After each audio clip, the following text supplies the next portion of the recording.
सभी का स्वागत है मॉडर्न एकेडमी यूट्यूब चैनल में। साथियों, आज हम पढ़ने वाले यूपी टेट के लिए सीडीपी के टॉप 30 सिलेक्टेड क्वेश्चन। सभी क्वेश्चन इंपॉर्टेंट और महत्वपूर्ण एंड सिलेक्टेड हैं, इसलिए वीडियो के साथ अंत तक बने रहना।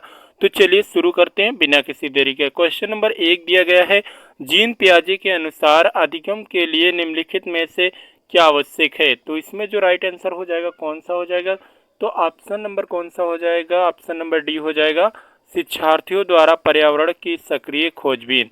जीन पियाजे के अनुसार अधिगम के लिए निम्नलिखित में से कौन सा आवश्यक तत्व है, तो शिक्षार्थी द्वारा पर्यावरण की सक्रिय खोजबीन। अगला क्वेश्चन देखते हैं। क्वेश्चन नंबर 2 दिया गया है, निम्नलिखित में से कौन सा पियाजे के इंद्रिया जनित गामक अवस्था की उप अवस्था नहीं इसमें में से। तो राइट आंसर हो जाएगा क्रमबद्धता नहीं, ऑप्शन नंबर डी इसका करेक्ट आंसर हो जाएगा।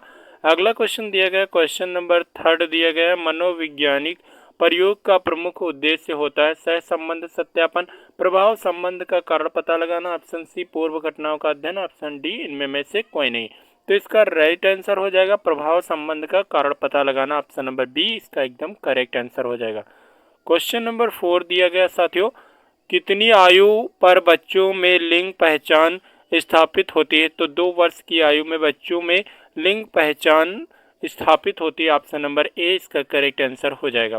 साथियों, क्वेश्चन नंबर 5 दिया गया है, पूर्वग्राही किशोर या किशोरी अपनी के प्रति कठोर होंगे, अपनी किसके प्रति, जीवन शैली के या समस्या के या संप्रदाय या वास्तविकता के। तो इसका राइट आंसर हो जाएगा वास्तविकता के, option number D correct answer हो जाएगा। साथियों, क्वेश्चन नंबर 6 देख लेते हैं क्या दिया गया है, निम्नलिखित में से उत्प्रेरणा में कौन सा कारक संबंध नहीं है। तो राइट आंसर इसका क्या हो जाएगा, मानसिक स्वास्थ्य, इसका option number D correct answer हो जाएगा, मानसिक स्वास्थ्य नहीं है। चलिए अगला क्वेश्चन देखते हैं। क्वेश्चन नंबर 7 दिया गया, सहानुभूति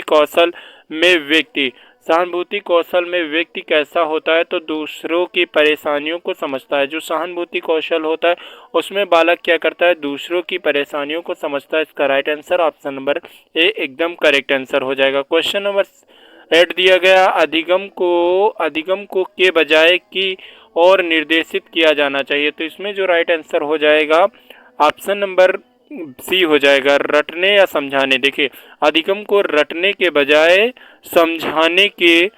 समझाने का निर्देशित किया जाना चाहिए, समझने की निर्देशित किया जाना चाहिए, option number C right answer हो जाएगा। क्वेश्चन नंबर 9 दिया गया, बच्चा किस प्रकार सीखता है। पुस्तकें पढ़कर, परिचर्चा द्वारा, प्रश्न पूछकर, कई प्रकार से। तो इसका जो राइट आंसर हो जाएगा कई प्रकार से हो जाएगा, यानी कि पुस्तक पढ़कर भी सीखता है, परिचर्चा करके भी सीखता है, प्रश्न पूछकर भी सीखता है, यानी कि कई तरीके से बालक सीखता है। क्वेश्चन नंबर 10 दिया गया है, सीखने में प्रयास और भूल सिद्धांत के प्रतिपादक कौन है। तो प्रयास एवं भूल सिद्धांत किसने दिया था, तो थॉर्नडाइक ने दिया था। इसका right answer option number B हो जाएगा, थॉर्नडाइक इसका करेक्ट आंसर हो जाएगा। साथियों, क्वेश्चन नंबर 11 देखते हैं। क्वेश्चन नंबर 11 दिया गया, प्रेक्षणात्मक अधिगम का सिद्धांत दिया गया था। तो प्रेक्षणात्मक अधिगम का सिद्धांत किसके द्वारा दिया गया था, तो बंडूरा के द्वारा दिया गया था। इसका right answer option number C हो जाएगा, बंडूरा।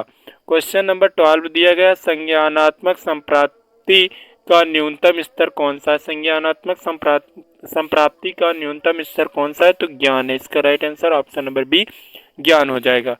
चलिए क्वेश्चन नंबर 13 दिया गया है, कक्षा 3 के विद्यार्थी के लिए निम्न में से कौन सा शिक्षण का सबसे अच्छा तरीका होगा।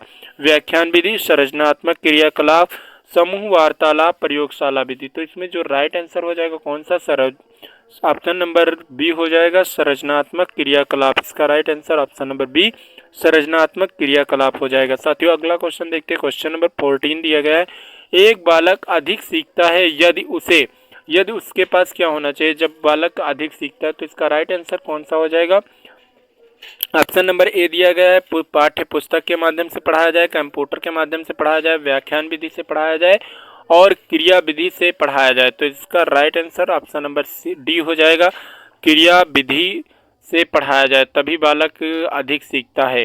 क्वेश्चन नंबर 15 दिया गया है, कौन सा विधि एक नियंत्रित दशा में 2 घटनाओं या परिवर्तनों के मध्य कारण संबंध स्थापित करती है। ऑप्शन नंबर इसमें कौन सा राइट आंसर होगा, देखिए 15 नंबर में जो राइट आंसर होगा प्रायोगिक विधि। इसका right answer option number B हो जाएगा। अगला क्वेश्चन देखते हैं। क्वेश्चन नंबर 16 दिया गया है, समेकित शिक्षा इंगित करती है। जो समेकित शिक्षा होती है किसको इंगित करती है? तो इसका राइट आंसर हो जाएगा सामान्य बच्चों एवं भिन्न रूप से, देखिए सामान्य बच्चों एवं भिन्न रूप से योग्य बच्चों के लिए ही एक ही शिक्षा। तो क्या हो जाएगा इसका राइट आंसर कौन सा? ऑप्शन नंबर बी हो जाएगा। देखिए दोस्तों इसका बी हो जाएगा, सामान्य बच्चों एवं भिन्न रूप से योग्य बच्चों के लिए एक ही स्कूल समेकित शिक्षा को इंगित करता है। अगला क्वेश्चन देखते हैं। क्वेश्चन नंबर 17 दिया गया है, पढ़ने से संबंधित अधिगम अक्षमता को क्या कहा जाता है? पढ़ने से संबंधित को क्या कहा जाता है? तो इससे डिस्लेक्सिया कहा जाता है। Option number B right answer हो जाएगा। पढ़ने से संबंधित अधिगम अक्षमता को क्या कहा जाता है? डिस्लेक्सिया कहा जाता है। Option number B correct answer हो जाएगा। क्वेश्चन नंबर साथियों 18 दिया गया है, प्रदर्शन बुद्धि को निम्न के द्वारा मापा जाता है। तो प्रदर्शन बुद्धि को किसके द्वारा मापा जाता है? तो इसका राइट आंसर हो जाएगा चित्र व्यवस्था विधि द्वारा। प्रदर्शन बुद्धि को चित्र व्यवस्था विधि द्वारा मापा जाता है। चलिए साथियों अगला देखते हैं। क्वेश्चन नंबर 19 दिया गया है, आमतौर पर बौद्धिक स्तर की गणना शैक्षिक प्रदर्शन के साथ सह संबंधित होती है। तो इसमें जो राइट आंसर हो जाएगा 19 नंबर में अत्यधिक। तो 19 नंबर में अत्यधिक राइट आंसर हो जाएगा। आमतौर पर बौद्धिक स्तर की गणना शैक्षिक प्रदर्शन के साथ अत्यधिक सह संबंधित होते। इसका right answer option number B हो गया।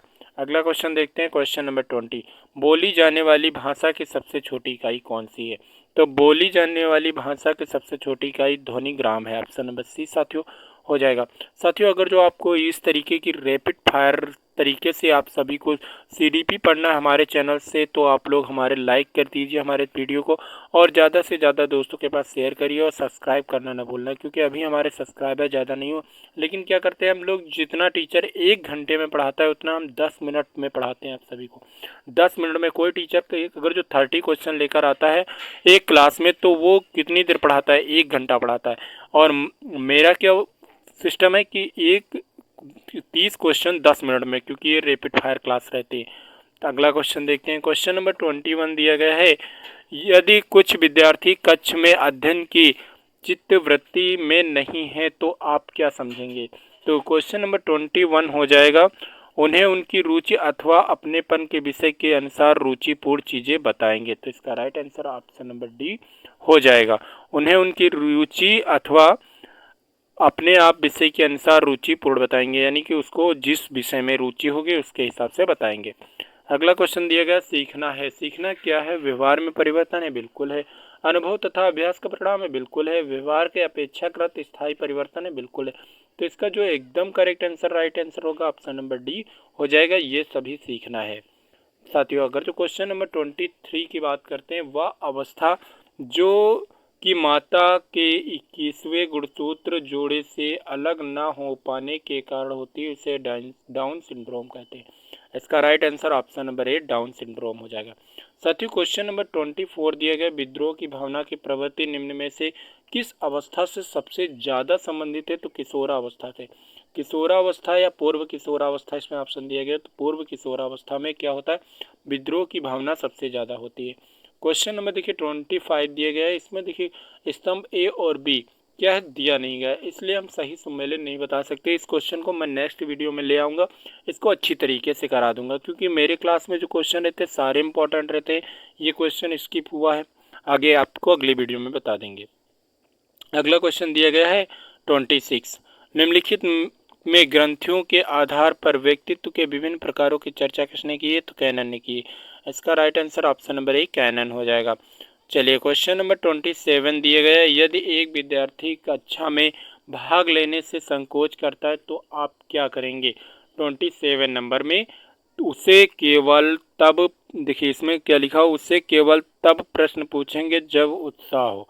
यानी कि यदि कोई विद्यार्थी कक्षा में भाग लेना नहीं चाहता है या संकोच करता है तो उससे तब प्रश्न पूछेंगे जब वो उत्साह हो।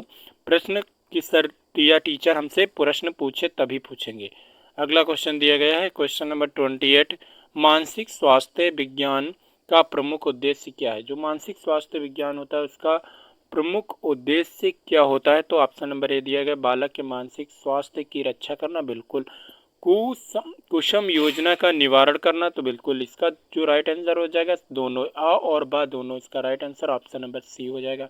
अगला क्वेश्चन साथियों दिया गया है, जब कोई व्यक्ति एक परिस्थिति का अधिगम दूसरी परिस्थिति में खोजने या निष्पादन को प्रभावित करता है तो उसे क्या कहते हैं। क्वेश्चन नंबर 29, इसका राइट आंसर कौन सा हो जाएगा, अधिगम अंतरण कहते हैं। इसमें ऑप्शन नंबर सी शायद दिया गया होगा, अधिगम अंतरण कहते हैं। ऑप्शन नंबर सी इसका करेक्ट आंसर हो जाएगा। इस क्लास का साथियों लास्ट क्वेश्चन दिया गया है, ब्रेल लिपि एवं टैप रिकॉर्डिंग किसके, जो ब्रेल लिपि होती है एवं टैप रिकॉर्डिंग होती है किसके शैक्षिक प्रावधान के रूप में प्रयुक्त होती है, तो दृष्टिबाधित बालकों के रूप लिए प्रयुक्त होती है। साथियों उम्मीद करता हूँ आप सभी को क्लास अच्छी लगी तो वीडियो को लाइक और ज़्यादा से ज़्यादा दोस्तों के पास शेयर करें। धन्यवाद।